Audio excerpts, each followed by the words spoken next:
Hello, good afternoon friends, कैसे हैं आप। दोस्तों, कुछ क्वेश्चंस तो मैंने डिस्कस किए थे। कल मैंने दो क्वेश्चंस डिस्कस किए थे आपके सामने, जहां पर मैंने साइक्लोप्रोपीन की प्रेजेंस की वजह से रेट ऑफ सोल्वोलाइसिस किस तरह से अफेक्टेड होते हैं इस बारे में चर्चा की।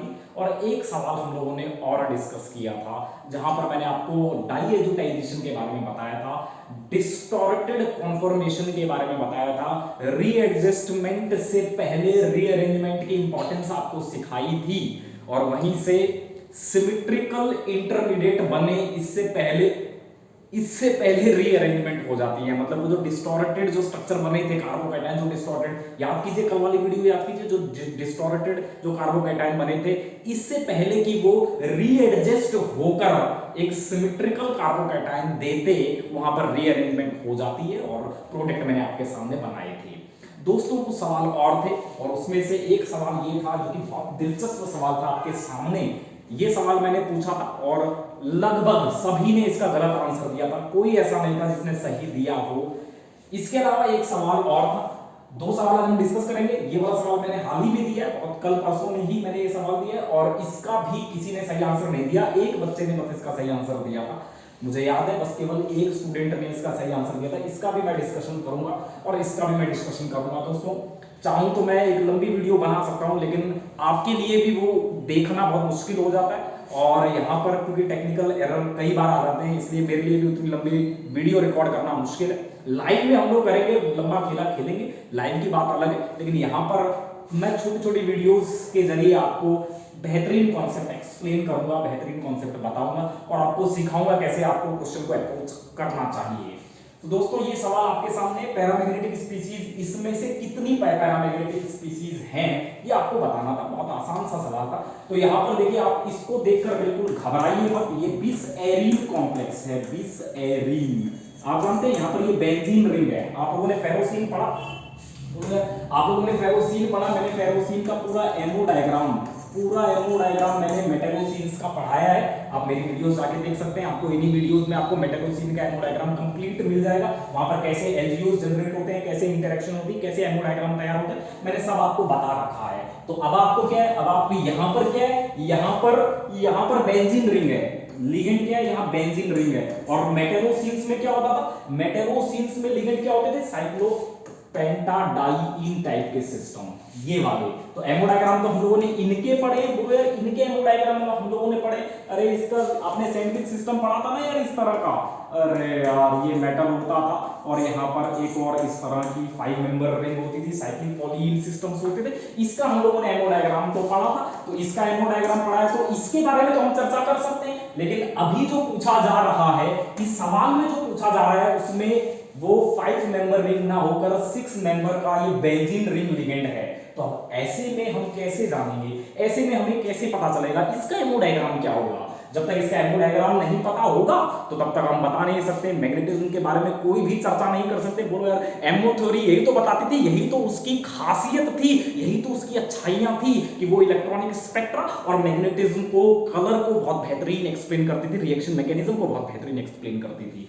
तो यहां पर इसका एमओ डायग्राम तो हमें पता ही नहीं, तो फिर क्या करेंगे। लेकिन दोस्तों, कमाल की बात अब सुनिएगा दोस्तों, क्या आपको ये साइक्लोपेंटाडाइईन रिंग और बेंजीन रिंग लगभग एक जैसी दिखती हैं क्या? बोलो यार।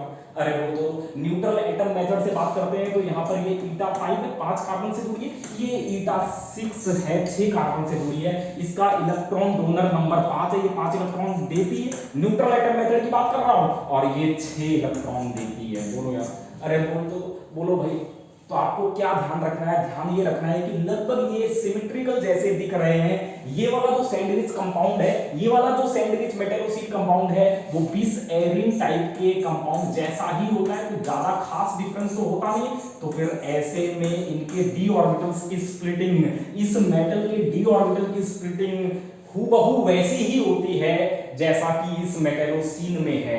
और हम जानते हैं मेटल्स के डी ऑर्बिटल की स्प्लिटिंग कैसे होती है मेटालोसीन में। बोलो यार, डी ऑर्बिटल कैसे स्प्लिटेड रहते हैं, कैसे स्प्लिटेड रहते हैं डी ऑर्बिटल? बोलो यार, डी ऑर्बिटल स्प्लिटेड रहते हैं कुछ इस तरीके से। यहाँ पर आप रखते हैं dx² - y², यहाँ पर आप रखते हैं dxy। बोलो यार, यहाँ कहीं होता है dz² ऑर्बिटल, और ऊपर में यहाँ कहीं होते हैं dxz और dyz। आप समझ गए मेरी बात? बोलो यार, अरे बोल तो। और नीचे क्या होता है, नीचे वाली ये जो ऑर्बिटल है ये लिगेंड नेचर के, these orbitals are ligand character, ये लिगेंड बेस्ड ऑर्बिटल होते हैं। नीचे तो लिगेंड बेस्ड, बोलो यार लिगेंड बेस्ड ऑर्बिटल होते हैं नीचे तो। बोलो यार लिगेंड कैरेक्टर इनमें खूब भर भर के होता है। बोलो यार, तो यहाँ पर क्या होगा, नीचे 10 इलेक्ट्रॉन आपके जा चुके होंगे। बोलो यार, नीचे 10 इलेक्ट्रॉन आपके जा चुके होंगे। अरे बोल तो यार, बोलो भाई, नीचे आपके 10 इलेक्ट्रॉन जा चुके होंगे। हाँ, अब ये 10 इलेक्ट्रॉन है या 12 इलेक्ट्रॉन है, ये आप कैसे पता करेंगे? अरे ये 10 इलेक्ट्रॉन जा चुके हैं या 12 इलेक्ट्रॉन जा चुके हैं, नीचे लिगेंड बेस्ड ऑर्बिटल में 10 इलेक्ट्रॉन पड़े हैं या 12 इलेक्ट्रॉन पड़े हैं, ये आप कैसे पता करेंगे? दरअसल ये सब डिपेंड करता है आपने कौन सा इलेक्ट्रॉन काउंटिंग स्कीम अडॉप्ट किया है। आपने न्यूट्रल एटम मेथड लिया है या फिर आपने आयनिक मेथड लिया है। बोलो यार, अरे बोल तो ऑक्सीडेशन स्टेट मेथड लिया है। अरे बोल तो दो भाई, बोलो यार, बोलो भाई। तो ऐसे में अगर हम मेटलोसीन्स की बात करते थे, बोलो यार, अगर हम मेटलोसीन्स की चर्चा करते थे, बोलो यार, तुम बोल नहीं रहे हो भाई। अरे बोल तो दो, बोलो। अगर हम मेटलोसीन्स की चर्चा करते थे तो 5 इलेक्ट्रॉन यहाँ से मिलते थे, 5 इलेक्ट्रॉन यहाँ से मिलते थे न्यूट्रल एटम मेथड में, और 10 इलेक्ट्रॉन ये हो गए जो कि लिगेंड नेचर के हैं। बोलो यार, जो लिगेंड से दिए गए हैं। बोलो यार, बोल तो दो, जो लिगेंड ने दिए हैं इस सिस्टम को, इस मेटल एटम को, इस मेटल सिस्टम को। यहां पर तो हम मेटल को मेटल एटम ही भी बिहेव करवाएंगे। बोलो यार, मेटल एटम ही कंसीडर करेंगे क्योंकि न्यूट्रल एटम मेथड है ना यार ये। अरे बोल तो दो, न्यूट्रल एटम मेथड में तो ऑक्सीडेशन स्टेट से कुछ लेना देना नहीं होता। बोलो यार, हम लिगेंड्स को भी हम न्यूट्रल कंसीडर करते हैं और मेटल को भी हम न्यूट्रल कंसीडर करते हैं। बोलो यार, बोल तो दो भाई, अनचार्ज्ड कंसीडर करते हैं। तो यहाँ पर क्या होगा, 10 इलेक्ट्रॉन तो इन्होंने दे दिए थे, 10 इलेक्ट्रॉन इन्होंने दे दिए, और जो मेटल का है वो आपको भर देना होता था। बोलो यार, ऐसा ही तो था यार।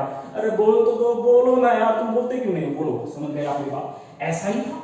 बोलो यार, बोलो, ऐसा था। और अगर मैं इसमें बात करूं, इस सिस्टम में, क्रोमियम सिस्टम में अगर मैं बात करूं, क्रोमियम के डाइबेंजीन टाइप के सिस्टम में अगर मैं बात करूं, इसके सैंडविच कंपाउंड के बारे में अगर मैं चर्चा करूं, तो दोस्तों यहाँ पर क्या होगा, यहाँ पर ये बेंजीन रिंग है, और अभी हम लोगों ने देखा बेंजीन रिंग 6 इलेक्ट्रॉन देती है। बोलो यार, 6 इलेक्ट्रॉन यहाँ से, 6 इलेक्ट्रॉन यहाँ से, तो ये हो गए 12 इलेक्ट्रॉन जो कि 2 बेंजीन रिंग दे रही हैं। इसके अलावा ये जो मेटल है ये क्या है, पहले केस में क्या था, ये क्रोमियम था, याद करो ना यार। अरे यार, ये क्रोमियम है ना यार, क्रोमियम। और क्रोमियम आप जानते हैं क्रोमियम क्या होता है? बोलो यार, क्रोमियम क्या होता है? क्रोमियम होता है D5S1। बोलो यार, तो ये 6 इलेक्ट्रॉन सिस्टम हो गया।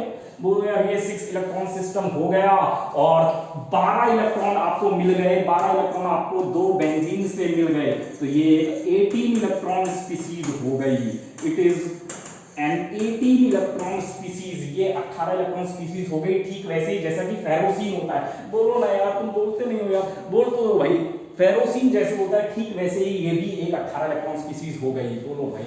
अरे यार, यहाँ पर मैंने क्या किया, यहाँ पर 2 बेंजीन रिंग आ गई, 1 इलेक्ट्रॉन काउंट यहाँ से बढ़ गया, 1 इलेक्ट्रॉन काउंट यहाँ से बढ़ गया। बोलो यार, और क्रोमियम की जगह वहां पर क्या हो जाता है, वहां आयरन हो जाता है। बोलो यार, बोल तो दो। अरे 2 इलेक्ट्रॉन अगर यहाँ बेंजीन रिंग के फॉर्म में बढ़ गए तो मेटल से हमें कम करना पड़ेगा ना यार। तो आयरन से अगर आप कम करेंगे तो 2 इलेक्ट्रॉन अगर आयरन से कम लूं, आयरन 26, 2 इलेक्ट्रॉन कम लूं, क्रोमियम 24।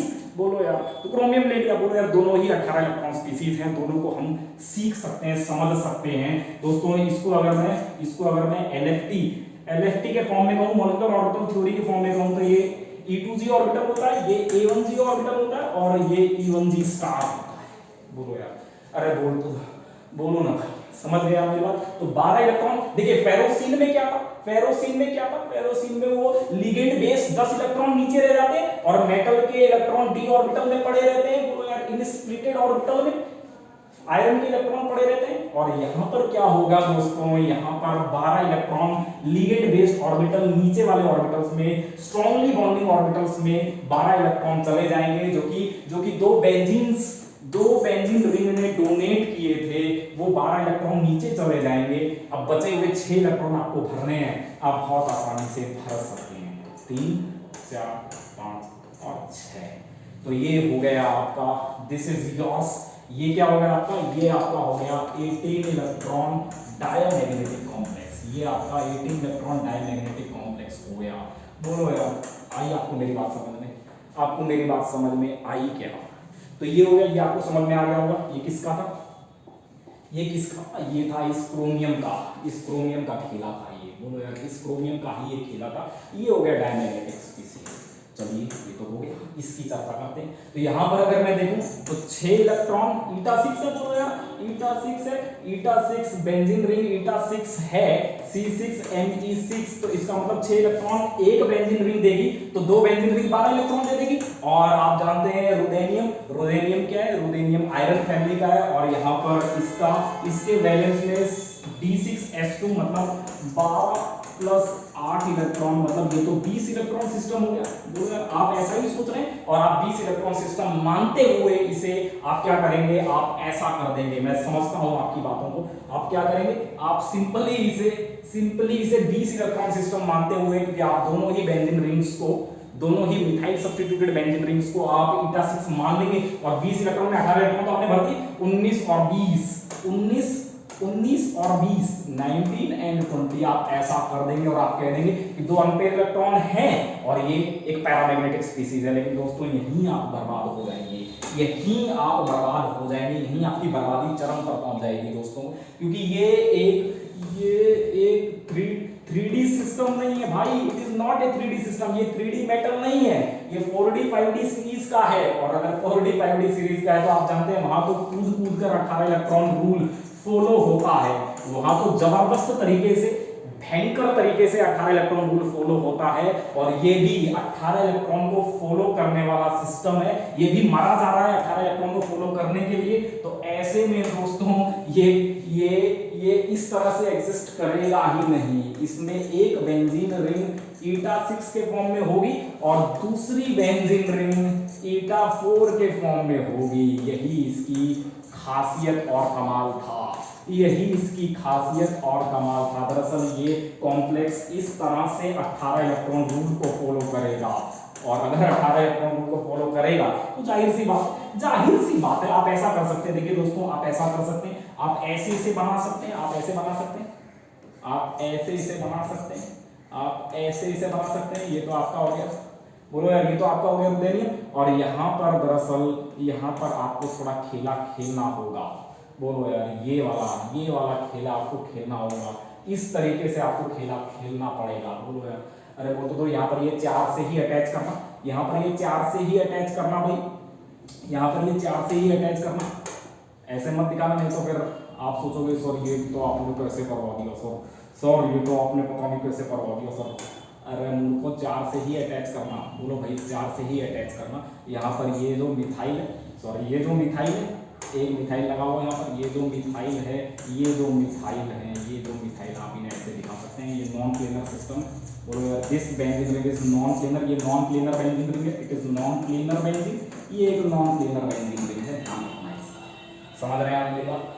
आपको मेरी बात समझ में आई क्या? बोलो यार, बोल तो दो। ये ईटा 6 है, यहाँ methyl methyl methyl methyl methyl methyl लगा लेना। तो यहाँ पर ये 18 इलेक्ट्रॉन कॉम्प्लेक्स है। और अभी आपने 18 इलेक्ट्रॉन का पूरा खेला देख ही लिया था। 18 इलेक्ट्रॉन की आपने फीलिंग देख ही ली है। बोलो यार, 18 इलेक्ट्रॉन की फीलिंग आपने देख ली है। सारे इलेक्ट्रॉन पेयर्ड होंगे और ये भी एक डायमैग्नेटिक कॉम्प्लेक्स होगा। It is also a diamagnetic complex. ये भी डाया है, डाया। बोलो, तो इसके लिए पता होना चाहिए था कि 18 इलेक्ट्रॉन सिस्टम है, 20 इलेक्ट्रॉन सिस्टम है। बोलो भाई, बोलो भाई,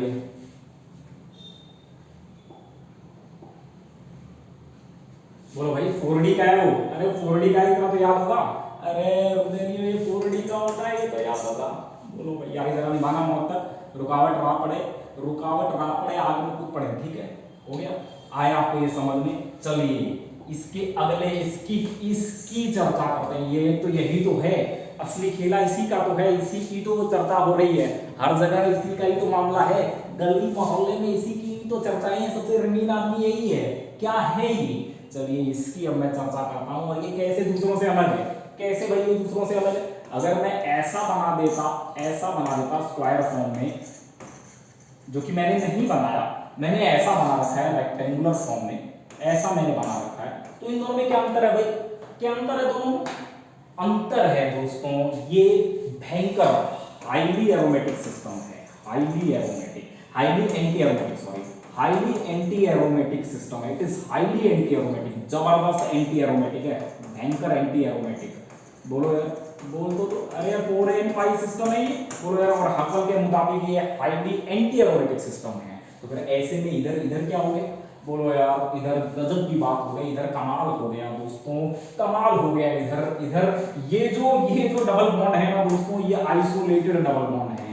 यहाँ पर क्या था, यहाँ पर continuous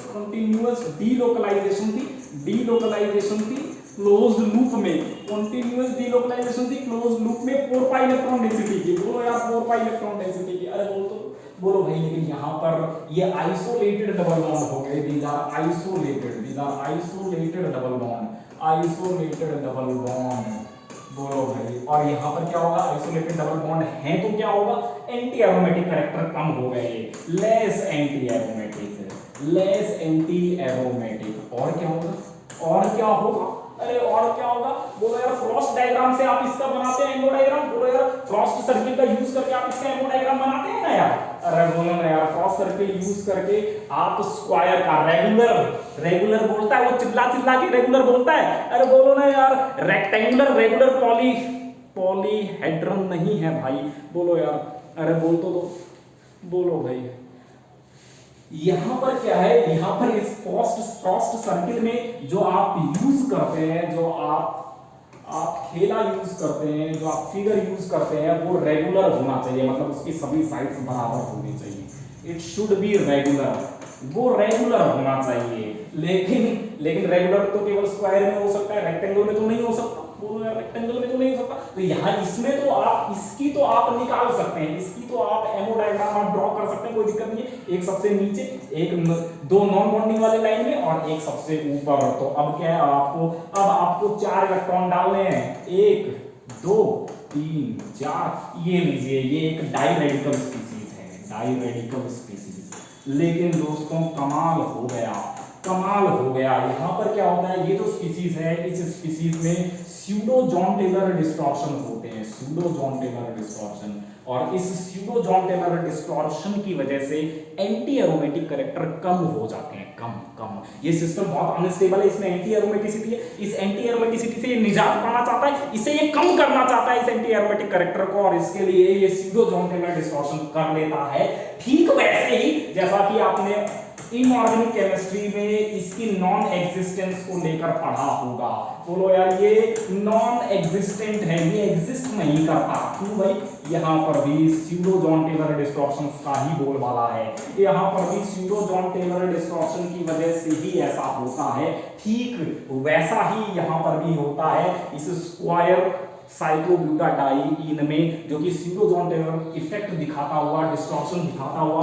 pseudo John Taylor effect में क्या होगा, स्प्लिटिंग हो जाएगी। बोलो यार, जो सिमेट्री है, सिमेट्री डिस्ट्रॉय हो जाएगी। अरे बोलो यार, सिमेट्री लूज हो जाती है, सिमेट्री डिस्ट्रॉय हो जाती है जॉन टेलर डिस्टॉर्शन से। बोलो ना यार, और क्या होता है, और ऑर्बिटल स्टेबलाइजेशन होती है। एक ऑर्बिटल डिस्टेबलाइज हो जाता है, बोलो यार, हाई एनर्जी का डिस्टेबलाइज, और दूसरा स्टेबलाइज हो जाता है। बोलो यार, और नीचे ही क्या हो जाएगी, ये तो ऐसे का ऐसे ही नीचे उतर जाएगा। बोलो यार, तो इसमें पड़े हुए 2 इलेक्ट्रॉन, इसमें पड़े हुए 2 इलेक्ट्रॉन तो हूबहू ऐसे ही उतर जाएंगे। और ये वाले जो अभी तक अनपेयर पड़े हुए थे, अभी तक ये ट्रिपलेट स्टेट में थे, बोलो यार, अभी तक ये ट्रिपलेट थे। अरे अब ये सिंगलेट हो जाएगा। It is now singlet and diamagnetic. Singlet लिख लेना स्पेलिंग, डायमैग्नेटिक। समझ रहे हैं आप मेरी बात? अरे आप मेरी बात समझ रहे हैं क्या? अरे बोलो ना, बोलो भाई, समझ में आया आपको मेरी बात? बोलो यार, बोलो। और अब वाला जो सिस्टम बनेगा, अब जो नया सिस्टम बनेगा वो कैसा दिखेगा सर? कैसा दिखेगा? पहले तो ऐसा था स्क्वायर फॉर्म में, बोलो यार, और ये स्यूडो जॉन टेलर डिस्टॉर्शन की वजह से अब ये बन जाएगा कुछ ऐसा। बोलो भाई, कुछ ऐसा बन जाएगा, और ये भी निरंतर आइसोमराइज होता रहेगा, इक्विलिब्रियम में रहेगा, इस फॉर्म के इक्विलिब्रियम पर रहेगा। बोलो यार, बोल तो दो। अरे बोलो यार, समझ रहे हैं आपकी बात? दोनों अलग अलग हैं, these are different, दोनों अलग अलग हैं, these are different। बोलो भाई, अरे बोल तो दो, बोलो यार, बोलो ना यार। आया आपको मेरी बातें समझ में आई? आपको मेरी बातें समझ में आई? आपको मेरी बातें, अब मैं इनको डिफरेंट कैसे बोल रहा हूँ, कैसे मैं इसको डिफरेंट बोल रहा हूं, आप इसको ड्यूटेरिएटेड फॉर्म में कर लीजिए। ड्यूटेरिएटेड फॉर्म में जैसे आप इसको करेंगे ना दोस्तों, तो ये वाला और ये वाला दोनों ही अलग अलग आइसोमर होंगे। These are both different, these are both different, ये डिफरेंट है, डिफरेंट, ये डिफरेंट आइसोमर है, ध्यान रखना इसका। तो अभी आपको समझ में आ रही, अभी आपको समझ में आ गया कि स्यूडो जॉन टेलर डिस्टॉर्शन की वजह से यहाँ पर क्या हो जाएगा, ये सिंगलेट फॉर्म में डायमैग्नेटिक फॉर्म में एग्जिस्ट करता है। बोलो यार, अरे बोल तो यहाँ पर ये भी क्या हो गया, ये भी क्या हो गया सर, ये भी डायमैग्नेटिक हो गया। तो अब रह गया इसका खेला, और इसका खेला तो मैंने खूब चर्चा की है इसके खेले की, इसका तो मैंने खूब ही खेला है, आपने देखा भी खूब, हम लोगों ने इसका खेला था दोस्तों। मैंने आपको बताया था सीपी स्टार क्या होता है, सीपी स्टार होता है, बोलो भाई C5ME5, और ये गजब का जबरदस्त सिग्मा डोनर होता है। बोलो यार, जबरदस्त सिग्मा डोनर होता है, कमाल सिग्मा डोनर होता है। क्यों? क्योंकि मिथाइल ग्रुप लगा हुआ है। बोलो यार, मिथाइल ग्रुप के प्लस आई इफेक्ट की वजह से, बोलो यार, अरे बोल तो इसके ये स्ट्रॉन्ग सिग्मा डोनर है, तो इसकी लिगेंड फील्ड स्प्लिटिंग कमाल होती है। एक बात ये तो हमने सीखी, और दूसरी उतनी ही कमाल की बात है दोस्तों मेरी बात बहुत ध्यान से सुनिएगा। हमने C5H5 का एमओ डायग्राम पढ़ा था, C5H5 2Mn का एमओ डायग्राम पढ़ा था, इस मैग्नेशियोसीन का हमने पढ़ा था एमओ डायग्राम, और अब हम इसका पढ़ेंगे। तो अंतर दोनों में क्या है, अंतर दोनों में इस लिगेंड का फर्क है, बोलो यार, इस लिगेंड का फर्क है, और इसकी वजह से कमाल ये हो जाता है दोस्तों कि यहाँ पर इसके केस में जो मॉलिक्यूलर ऑर्बिटल सीक्वेंस होती है, स्प्लिटिंग का जो एक्सटेंट है वो तो बदलता ही है। अरे यार, Me आने की वजह से, स्ट्रॉन्ग सिग्मा डोनर होने की वजह से स्प्लिटिंग का एक्सटेंट तो बदलता ही है, मॉलिक्यूलर ऑर्बिटल्स की रिलेटिव सीक्वेंस भी बदल जाती है, अभी तक जो हम लोगों ने देखा था वो क्या था, E2G था, बोलो यार, A1G था, और क्या था, और था E1G स्टार। अभी तक तो ये था, ये किसके केस में था, C5H5 के केस में। बोलो यार, अरे बोल तो दो। लेकिन जैसे ही आप C5ME5 करते हैं ना दोस्तों, तो और खेला बदल जाता है, ये स्टेबलाइज हो जाते हैं, these get stabilized, और ये लो एनर्जी के, सबसे कम एनर्जी के ये बन जाते, इनसे ऊपर फिर चला जाता है E2G, और सबसे ऊपर रहता है हूबहू वैसे ही रहता है E1G स्टार। कर लीजिए। अब आप मैंगनीज में इलेक्ट्रॉन देख लीजिए, 5 इलेक्ट्रॉन होते हैं, 1 2 3 4 और 5। बोलो भाई, अब मैं अगर इलेक्ट्रॉनिक कॉन्फ़िगरेशन लिखूं यहाँ पर Sp2 स्टार मैंगनीज की, तो वो क्या बन जाएगी, वो हो जाएगी ये वाली। बोलो यार, नीचे तो वो 10 इलेक्ट्रॉन चले गए, अरे नीचे लिगेंड बेस्ड 10 इलेक्ट्रॉन चले गए, लिगेंड डोनेटेड 10 इलेक्ट्रॉन तो नीचे चले गए, जो 5 इलेक्ट्रॉन रह गए थे वो ये हैं, बस हो गया खेला। बोलो यार, अरे बोल तो दो, बोलो भाई, आ रहा है आपको समझ में, आपको मेरी बातें समझ में आ रही हैं, अच्छा, आपको ये लग रहा है कि 10 इलेक्ट्रॉन अगर आपने यहाँ रख दिए, तो फिर यहाँ पर तो 7 इलेक्ट्रॉन होने चाहिए ना, ये तो D5S2 सिस्टम है, 7 इलेक्ट्रॉन होने चाहिए ना।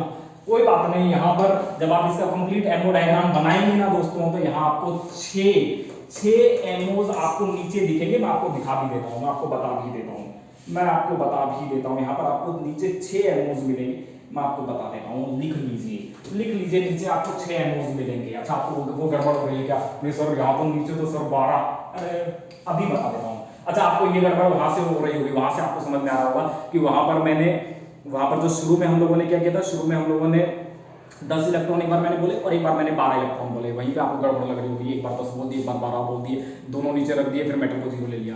अरे कोई दिक्कत नहीं, उससे कोई फर्क नहीं पड़ता, मूर्खों से कोई फर्क नहीं पड़ेगा। यहाँ पर अगर मैं आपसे बात करूँ तो A1G आपको मिलता है, A1U आपको मिलता है, और इसके साथ साथ आपको E1U मिलता है, और 2 ऑर्बिटल आपको और मिलते हैं, मैं आपको बता देता हूँ। E1G, बहुत ये ऑर्बिटल आपको और मिलते हैं, A2U हो सकता है, ये A1G A2U लीजिए, कोई दिक्कत नहीं है, कोई समस्या नहीं है, लीजिए। तो ये हो गए 6 एमओज, और इसमें आप 12 इलेक्ट्रॉन डाल लीजिए, और 12 इलेक्ट्रॉन अगर आप डालेंगे तो आप इसे कैसे चला रहे होंगे, अरे 12 इलेक्ट्रॉन डालेगा तो कैसे चला रहे होंगे? चला रहे होंगे सर Cp नेगेटिव के फॉर्म में। अरे 12 इलेक्ट्रॉन तभी डालेंगे ना तब Cp नेगेटिव में तो ये 6 इलेक्ट्रॉन डोनर होता है मूर्ख, बोलो ना यार। अरे आप समझे मेरी बात? आपको मेरी बातें समझ में आई? आपको मेरी बातें क्लियर हुई क्या? बोलो भाई, आपको मेरी बातें क्लियर हुई? तो दोस्तों ये था खेला, ये था खेला। बोलो यार 12 इलेक्ट्रॉन नीचे रह गए और वो फिर क्या रह जाएगा? अगर ये Cp नेगेटिव है तो वो क्या रह जाएगा? वो रह जाएगा मैंगनीज +2 और मैंगनीज +2 D5 ही होता है, 5 इलेक्ट्रॉन ही होते हैं इसमें। डाल लीजिए 5 इलेक्ट्रॉन, मैंने आपको डाल के दिखा ही दी। बोलो यार हो गया खेला? अरे बोल तो दो, बोलो भाई। न्यूट्रल से चलाएगा तो चला ले न्यूट्रल से, अरे न्यूट्रल से चलाएगा तो न्यूट्रल से चला ले। 10 इलेक्ट्रॉन लिगेंड से हो गए, 10 इलेक्ट्रॉन 2 Cp से हो गए, अरे 10 इलेक्ट्रॉन तो यहां से हो गए, 10 इलेक्ट्रॉन तो 2 Cp से हो गए, 10 इलेक्ट्रॉन। बोलो यार और अब भी एक ऑर्बिटल रह गया, अब भी एक ऑर्बिटल रह गया, तो अब भी एक ऑर्बिटल रह गया। ये जो अभी मैंने बताया, अभी जो मैंने बताया आपको, अभी जो मैंने आपको बताया, अब भी तो एक ऑर्बिटल रह गया भाई। 10 इलेक्ट्रॉन तो न्यूट्रल एटम से यहां तक आ गए, इनमें अब भी तो ये रह गया। अब तो इसमें मेटल में 2 इलेक्ट्रॉन और आ जाएंगे, तब भी फिर ले देकर मैंगनीज के पास 5 ही रह जाएंगे। 7 थे न्यूट्रल एटम में, अब 5 ही रह जाएंगे, 2 इलेक्ट्रॉन तो यहां आ गए। अरे बोलो यार, ये तो आपकी समझ है, आप एमो डायग्राम को कैसे समझते हैं, समझ गए आप मेरी बात? तो यहाँ पर केवल आपको केवल और केवल आपको एक ही सिस्टम ऐसा देखने को मिला दोस्तों, जो कि पैरामैग्नेटिक था। ओनली दिस सिस्टम, यही पैरामैग्नेटिक है, केवल यही पैरामैग्नेटिक है। बोलो यार इसमें तो कोई गड़बड़ थी नहीं? बोलो यार इसमें तो कोई गड़बड़ नहीं है? अरे इसमें तो कोई गड़बड़ थी नहीं यार, बोलो ना यार इसमें तो कोई गड़बड़ थी नहीं। ये तो हम लोग सीख गए थे, ये भी हम लोग सीख गए थे, कोई समस्या नहीं है, कतई कोई दिक्कत नहीं है। आप समझ गए मेरी बातें? आपको मेरी बातें समझ में आ गई क्या? बोलो यार आया आपको मेरा खेला समझ में आया? चलते हैं फिर आगे। ये सवाल हो गया, उसमें केवल उसका आंसर 1 था, केवल एक ही पैरामैग्नेटिक स्पीसीज थी। बोलो भाई अगला सवाल, ये वाला सवाल, ये भी बहुत दिलचस्प सवाल है जो मैंने कल आपसे पूछा था, बेहतरीन सवाल था। बहुत से लोग ये कह रहे थे कि सर सबसे ज्यादा इसका होना चाहिए, फिर इसका होना चाहिए और फिर इसका होना चाहिए। मतलब एक ही ऐसा आदमी था जिसने सही जवाब दिया था और सबने गलत ही जवाब दिया है। आप ये कह रहे हैं कि इसका सबसे ज्यादा होना चाहिए, क्यों भाई इसका सबसे ज्यादा क्यों होना चाहिए? क्या कार्बोकैटायन यहां बन रहा है? क्या कार्बोकैटायन ब्रिज हेड पे बन रहा है क्या? अगर ब्रिज हेड पे कार्बोकैटायन बनता तब तो हम देखते कि ब्रिज हेड पे कार्बोकैटायन है और उसकी डिमांड है कि वो प्लेनर होगा। बोलो यार क्योंकि प्लेनर होके ये वो स्टेबिलिटी अर्न कर पाता है, और ब्रिज हेड प्लेनरिटी की तरफ तब जाते हैं, फ्लेक्सिबिलिटी की तरफ तब जाते हैं जैसे जैसे आप इस रिंग साइड रिंग को इस रिंग में नंबर ऑफ एटम बढ़ाते हैं। जैसे जैसे आप इस रिंग में नंबर ऑफ एटम बढ़ाएंगे, इन ब्रिजिंग एटम्स को जैसे जैसे आप बढ़ाएंगे तो फ्लेक्सिबिलिटी बढ़ेगी, कार्बोकैटायन का बनना आसान हो जाएगा और हाइड्रोलाइसिस या फिर सॉल्वोलाइसिस आसान हो जाएंगे या फिर सब्स्टिट्यूशंस फास्ट होंगे। लेकिन ये सारा खेला तो कब है भाई? जब कार्बोकैटायन ब्रिज हेड पे बने। लेकिन कार्बोकैटायन तो ब्रिज हेड पे बन नहीं रहा, कार्बोकैटायन तो यहां बन रहा है भाई। अरे मूर्खों, कार्बोकैटायन यहां बनता तब तो ऑर्डर ये होता कि C सबसे ज्यादा होता, क्योंकि ये रिलेटिवली उतना फ्लेक्सिबल है कि ये प्लेनरिटी कुछ हद तक ले जाता है, ये तो बिल्कुल नहीं ले पाता। लेकिन ये सब खेला तो तब होता ना जब कार्बोकैटायन ब्रिज हेड पे होते, ब्रिज हेड पर कार्बोकैटायन की चर्चा की गई होती। अरे बोलो ना यार, लेकिन यहाँ तो ब्रिज हेड पे है ही नहीं मेरे भाई, कार्बोकैटायन तो यहाँ बन रहा है। तो अब आपको क्या करना है सर? अब तो हमें कुछ और याद आ रहा है। क्या याद आ रहा है? देखो दोस्तों, मैं आपको बहुत दिलचस्प कहानी सुनाता हूँ। मान लीजिए एक लिविंग ग्रुप है और एक लिविंग ग्रुप यहाँ पर है। ये क्या है? अनसैचुरेटेड एनालॉग है, वो सैचुरेटेड है। अगर मैं दोनों के रेट ऑफ रिएक्शन की बात करूं, रेट ऑफ सब्स्टिट्यूशन की बात करूं, दोनों में रेट ऑफ सब्स्टिट्यूशन की बात करूं, तो लगभग दोनों में रेट ऑफ सब्स्टिट्यूशन सिमिलर है, एक जैसे रेट ऑफ सब्स्टिट्यूशन है। तो आप पूछोगे सर आप ऐसा क्यों कह रहे हैं एक जैसे? यहां पर तो होमो एलाइलिक, ये क्या है? ये कौन सी पोजीशन है सर? एलाइलिक। और एलाइलिक से अगली ये कौन सी है? ये होमो एलाइलिक है। It is homo allylic. अच्छा, तो यहां पर आप क्या एक्सपेक्ट कर रहे हैं? हम एक्सपेक्ट कर रहे हैं कि ये वाला जो डबल बॉन्ड है ना, ये डबल बॉन्ड इसके साथ इंटरैक्ट करके इसको निकाल दें, मतलब यहां पर एंटीमेरिक रेसिस्टेंस हो जाए, एंटीमेरिक रेसिस्टेंस या फिर एनजीपी हो जाए। हम ऐसा एक्सपेक्ट करते हैं कि होमो एलाइलिक यहां पर होमो एलाइलिक पार्टिसिपेशन हो जाए डबल बॉन्ड इलेक्ट्रॉन डेंसिटी का और रेट बढ़ जाए, एंटीमेरिक रेसिस्टेंस हो जाए। लेकिन दोस्तों दोस्तों होमो एलाइलिक पार्टिसिपेशन जो है ना वो इतना आसान नहीं है, उसके कुछ स्ट्रिक्ट ज्योमेट्रिकल रिक्वायरमेंट्स हैं। जहां पर वो स्ट्रिक्ट ज्योमेट्रिकल रिक्वायरमेंट फुलफिल होते हैं वहीं पर होमो एलाइलिक या एंटीमेरिक एसिस्टेंस हो पाती है, नहीं तो नहीं होगी। यहाँ पर क्या है, यहाँ पर नहीं है, यहाँ पर अच्छा दोनों के सिमिलर रेट है, तो फिर ये बात चीख चीख कर कह रही है कि यहाँ पर एनजीपी नहीं है भाई, एनजीपी नहीं है यहाँ। एनजीपी का मतलब क्या होता है? एनजीपी का मतलब यही है कि इसकी वजह से, इस एक्स्ट्रा पार्टिसिपेशन की वजह से, इस इंटरनल न्यूक्लियोफिलिक अटैक की वजह से रेट का बढ़ जाना।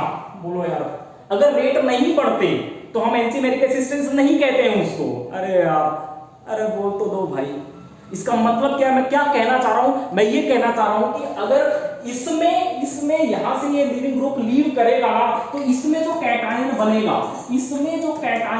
और यहां से अगर ये लीव करे तो इसमें जो कैटायन बनेगा उसमें ज्यादा स्टेबल तो ये होगा। उसमें ज्यादा स्टेबल कौन है? ये ज्यादा स्टेबल होगा, जरूर होगा। आयनाइजेशन के बाद जो कार्बोकैटायन बनेगा ना, ये जो दो कार्बोकैटायन बनेंगे उसमें ये ज्यादा स्टेबल होगा, ये तय बात है। लेकिन इसका बनना, ये जो बना है, इसके बनने में क्या इस डबल बॉन्ड का कोई रोल है क्या? नहीं दोस्तों। और इसी वजह से मैं कह रहा हूं कि यहां पर एंटीमेरिक रेसिस्टेंस नहीं है।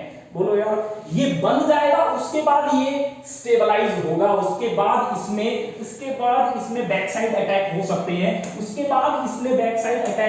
हैं, बोलो यार, अरे बोल तो दो, मुंह को मैं बहुत कमाल की बात बता रहा हूँ, बहुत जबरदस्त बात आपको बता रहा हूँ। बोलो यार, अरे बोल तो दो। बोलो भाई, इसके लीव करने के बाद, ये जब लीव कर जाएगा ना, उसके बाद जो सिस्टम बनेगा, ये वाला जो सिस्टम बना है, इसमें आप इसकी स्टेबलाइजेशन में ये एक नॉन क्लासिकल कार्बोकैटायन के फॉर्म में काम कर सकता है, और वहां से ये इस तरह की कोई स्पीसीज बना सकता है। लेकिन ये सब तब होगा जब ये कार्बोकैटायन बन जाएगा। इस कार्बोकैटायन को बनाने में इस डबल बॉन्ड ने कोई रोल प्ले नहीं किया है। बोलो यार, इसकी स्टेबिलिटी में ये रोल प्ले करेगा उसके आयनाइज होने के बाद, लिविंग ग्रुप के लीव करने के बाद। बोलो यार, आई आपको मेरी बात समझ में? अच्छा, उसने लीव करवाने में हेल्प क्यों नहीं की? क्योंकि मैंने अभी तुरंत आपको बोला कि स्ट्रॉन्ग ज्योमेट्रिक रिक्वायरमेंट है। मतलब ये जो सिग्मा स्टार है और ये जो पी ऑर्बिटल है ना, अरे ये जो सिग्मा स्टार है और ये जो पी ऑर्बिटल है, ये ज्योमेट्रिकली प्रॉपरली ओरिएंटेड नहीं है। बोलो यार, these are not geometrically properly oriented, इसीलिए ये इसको दे ही नहीं रहा। बोलो यार, लेकिन अगर एक बार बन जाएगा तो उसके बाद फिर ये इस सेंटर से भी दे सकता है, मतलब ये बॉन्ड उठा के, अरे ये ऐसे भी बना सकता है। मैं आपको दिखा देता हूँ यार, तुम को मैं तुम्हें दिखा देता हूँ। देखो देखो देखो, अरे देखो यार, यहां से भी ऐसे बना सकता है। जब यहाँ पे पॉजिटिव चार्ज आ जाएगा, बोलो यार, और ऐसा ही ये इस एंड से भी कर सकता है, और ये ऐसा बना ले, इस एंड से भी कर सकता है और ये ऐसा कुछ बना दे। बोलो यार, अरे बोल तो दो, बोलो भाई, बोलो ना यार, अरे बोलो भाई, ये इस एंड से ऐसा बना ले, यहाँ पॉजिटिव चार्ज कर रहे। बोलो भाई, और ऐसे में जब आप इसका रेजोनेंस हाइब्रिड बनाते हैं तो वो रेजोनेंस हाइब्रिड इस तरह से आपको देखने को मिलेगा, इस तरह से। बोलो भाई, समझ रहे आप मेरी बात? नॉन क्लासिकल कार्बोकैटायन के फॉर्म में, बोलो भाई, नॉन क्लासिकल कार्बोकैटायन के फॉर्म में, इस तरह से। तो ये बनाकर स्टेबलाइज होता है, लेकिन इस डबल बॉन्ड का होना इनमें रिएक्शंस को फास्ट नहीं करता, क्योंकि ये डबल बॉन्ड की ये जो इलेक्ट्रॉन डेंसिटी है और वो जो लिविंग ग्रुप का जो सिग्मा स्टार ऑर्बिटल है वो प्रॉपर्ली ओरिएंटेड नहीं है। बोलो भाई, लेकिन क्या वो प्रॉपर्ली ओरिएंटेड हो सकते हैं? हाँ दोस्तों, यही तो सवाल था। अगर मैं इसको पकड़ करता रहूं, मतलब इस रिंग को मैं पकड़ कर दूं, पकड़ मतलब इस रिंग को मैं इसमें इस तरीके से बदलाव करूं, इसमें ज्योमेट्रिक चेंजेस इस तरीके से करूं कि developing p orbital and this pi electron density, ये developing p orbital, this is developing p orbital, ये डेवलपिंग p ऑर्बिटल, और ये जो pi इलेक्ट्रॉन डेंसिटी है ये करीब आती जाए, ये पास आ जाए, पास। तो ऐसे में ये इसको लीव करवा सकता है, ऐसे में ये बनने वाला कार्बोकैटायन स्टेबलाइज हो सकता है, और ऐसे में ये सिस्टम हाई सोलोलाइसिस रिएक्शन के लिए जा सकते हैं। बोलो यार, अरे बोलो यार फास्ट सोलोलाइसिस रिएक्शन के लिए जा सकते हैं। जैसे जैसे आप पकरिंग करेंगे इसका मतलब क्या है? पकरिंग करेंगे इसका मतलब ये है कि यहाँ पर जो जैसे जैसे ये लीव करेगा, बोलो यार जैसे जैसे ये लीव कर रहा है, तो यहाँ पर ये वाला जो ऑर्बिटल है, दिस ऑर्बिटल, ये जो ऑर्बिटल है इसमें p कैरेक्टर बढ़ेंगे। बोलो यार इसमें p कैरेक्टर बढ़ेंगे, और अगर इसमें p कैरेक्टर बढ़ेंगे तो ये p ऑर्बिटल इस पाई इलेक्ट्रॉन डेंसिटी के साथ बहुत आसानी से इंटरैक्ट कर पाएगा, इसके साथ इंटरैक्ट करके स्टेबलाइज हो पाएगा, बनने वाले कार्बोकैटायन स्टेबलाइज हो पाएंगे, और ऐसे में रिएक्शन फास्ट हो जाएगा। ये सिस्टम फास्ट हाइड्रोलाइसिस के लिए जाएंगे या फास्ट सोलोलाइसिस के लिए जाएंगे। तो ऐसे में जैसे जैसे आप पकरिंग बढ़ाएंगे, जैसे जैसे आप इस रिंग को आपने छोटा किया, बोलो यार इस रिंग को आपने छोटा किया, जैसे जैसे आप रिंग का साइज जैसे जैसे आप बढ़ाएंगे तो ये रिंग फ्लेक्सिबल हो जाएगी, और ये फ्लेक्सिबल होगी तो साथ में ये भी फ्लेक्सिबल हो जाएगी। बोलो यार दिस आल्सो बिकम फ्लेक्सिबल, और अगर ये फ्लेक्सिबल हो जाएगी तो ये जो डिस्टेंस है, ये डिस्टेंस लार्ज सेपरेशन हो जाएगा, और अगर ये सेपरेशन ही लार्ज हो गया तो क्या फिर ये पीछे से बैक साइड अटैक या फिर इस डेवलपिंग p ऑर्बिटल के साथ क्या ये अटैक कर पाएगा? क्या नहीं कर पाएगा सर, नहीं कर पाएगा सर। बोलो समझ रहे हैं आप मेरी बात? अरे आपको मेरी बातें समझ में आ रही है क्या? आपको मेरी बातें समझ में आ रही है क्या? क्या इस डेवलपिंग p ऑर्बिटल के साथ स्टेबलाइजेशन मिल पाएंगी क्या? जैसे जैसे यहाँ पर फ्लेक्सिबिलिटी बढ़ेगी, या फिर इसकी फ्लेक्सिबिलिटी के साथ इसकी फ्लेक्सिबिलिटी बढ़ेगी, तो क्या इंटरेक्शन बेहतरीन हो पाएंगे क्या इस पाई इलेक्ट्रॉन डेंसिटी और डेवलपिंग p ऑर्बिटल के साथ? नहीं हो पाएंगे सर, और नहीं हो पाएंगे तो फिर ऐसे में ये वाले कार्बोकैटायन लीस्ट स्टेबल होंगे, लीस्ट स्टेबल, और ये वाले मोस्ट स्टेबल होंगे, मोस्ट स्टेबल। और अगर ये मोस्ट स्टेबल हैं तो भैया बहुत तेजी से बनेंगे, बहुत आसानी से बन जाएंगे, और इसमें फिर सबसे तेजी से सोलोलाइसिस होगा, इसमें सब्स्टिट्यूशन सबसे फास्ट होगा। तो फिर सब्स्टिट्यूशन अगर मैं चर्चा करूं तो बी में सबसे तेजी से, फिर ए में, बोलो यार उसके कंपैरिजन में इन दोनों की अगर मैं चर्चा करूं तो ये रिंग ज्यादा फ्लेक्सिबल है, बोलो यार ये ज्यादा फ्लेक्सिबल है, ये बड़ी है, ज्यादा फ्लेक्सिबल है, और अगर ये ज्यादा फ्लेक्सिबल है तो ये वाला पार्ट जो है ये भी क्या होगा, ये भी फ्लेक्सिबल है, ये भी दूर चला जाएगा। बोलो यार इस समय उतना दूर नहीं जा पाएगा, तो ये वाले कार्बोकैटायन उसके रिस्पेक्ट में ये ज्यादा स्टेबल होंगे, और अंत में सबसे कम स्टेबल सी से बनने वाले कार्बोकैटायन होंगे, क्योंकि यहाँ पर क्या है, यहाँ पर ये पाई इलेक्ट्रॉन डेंसिटी उस डेवलपिंग p ऑर्बिटल के साथ इफेक्टिवली इंटरैक्ट नहीं कर पाएगी, बनने वाले कार्बोकैटायन स्टेबलाइज नहीं हो पाएंगे, इसलिए बहुत मुश्किल से बनेंगे, बहुत हाई एनर्जी के होंगे। बोलो भाई, बोलो आपको मेरी बातें समझ में आ गई होंगी। सो दोस्तों ये खेला था, ये मैंने आपको दो बेहतरीन सवाल बताए, तो इसमें एक बच्चे ने ही सही जवाब दिया था, इसके अलावा लोगों ने सही जवाब नहीं दिए, किसी ने सही जवाब नहीं दिया। हाँ एक बात आप जरूर ध्यान रखिएगा, होमो एलाइलिक जो होते हैं ना, होमो एलाइलिक एंजीमेरिक एसिस्टेंस, वो सिंपल सिस्टम्स में तो नहीं होती, इस तरह के सिस्टम्स में नहीं होती, वो मोहताज है, किसकी मोहताज है, किसकी मोहताज है सर? वो मोहताज है ज्योमेट्रिक रिक्वायरमेंट्स की। बोलो भाई अगर डेवलपिंग p ऑर्बिटल इस पाई इलेक्ट्रॉन डेंसिटी के बेहद करीब होंगे और प्रॉपर्ली ओरिएंटेड होंगे, तभी एंजीमेरिक एसिस्टेंस, होमो एलाइलिक एंजीमेरिक एसिस्टेंस एनजीपी हो पाएगी, नहीं तो नहीं हो पाएगी। तभी उसके इफेक्ट्स भी आपको देखने को मिलेंगे, तभी वो रेट ऑफ सोलोलाइसिस को बढ़ा पाएगी, अन्यथा नहीं बढ़ा पाएगी, जैसा कि हमने नॉर्मल सिस्टम्स में देखा। समझ गए आप मेरी बात? अरे आप मेरी बात समझ गए क्या? बोलो यार आपको मेरी बातें समझ में आई क्या? सो दोस्तों ये खेला था, इट इज द खेला, आपको समझ में आ गया होगा। चलिए दोस्तों अंत करता हूँ इस बेहतरीन सेशन का, मिलते हैं किसी और सेशन में, मैं कुछ और बढ़िया सवाल आपके लिए अवेलेबल करवाऊंगा और फिर हम आके उसको डिस्कस करेंगे।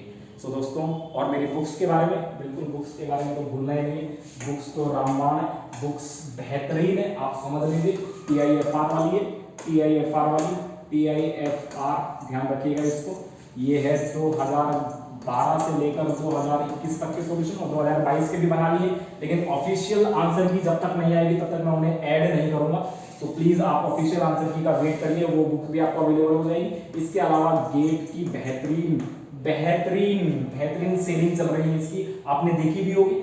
इसके जितने भी मैंने जो फीडबैक आए थे बुक के, वो मैंने सारे अवेलेबल करवाए, आप उन्हें देख भी सकते हैं, और वहां से आप अंदाजा लगा सकते हैं कि इसमें किस तरीके का कंटेंट है और ये कैसे आपको हेल्प करेगा बेहतरीन स्कोर करने में, बेहतरीन रैंक पाने में, और आपके अपने ड्रीम्स कंप्लीट करने में। और IIT जैम वालों बहुत जबरदस्त कंटेंट है। जो आप फंसे हुए, जिस नकली कंटेंट में आप फंसे हुए उससे बाहर निकलिए, इस कंटेंट को देखिए, आपको समझ में आएगा। मैंने सैंपल्स अवेलेबल करवा रखे हैं, आप सैंपल तो देखिए कम से कम।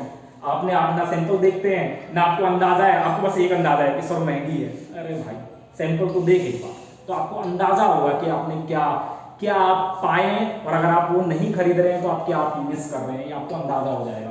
तो ये भी 2015 से लेकर 2022 तक के 8 साल के सोल्यूशन इसमें भी, और बेहतरीन जितना मैं आपके लिए कर सकता था उतना मैंने कर दिया है इसमें। सो प्लीज आप इनको जरूर देखिए, आपकी प्रिपरेशन में 4 चांद लगा देंगे ये तीनों बुक, ध्यान रखिएगा इनका। तो इन तीनों बुक्स को आप परचेज कर सकते हैं, आप मुझसे कांटेक्ट कर सकते हैं। और एक बेहतरीन बात मैं आपको और बताता हूँ, मैं अमेजन के लिए दिन भर ट्राई कर रहा हूँ, अमेजन पे ये बहुत जल्दी अवेलेबल हो जाएंगी।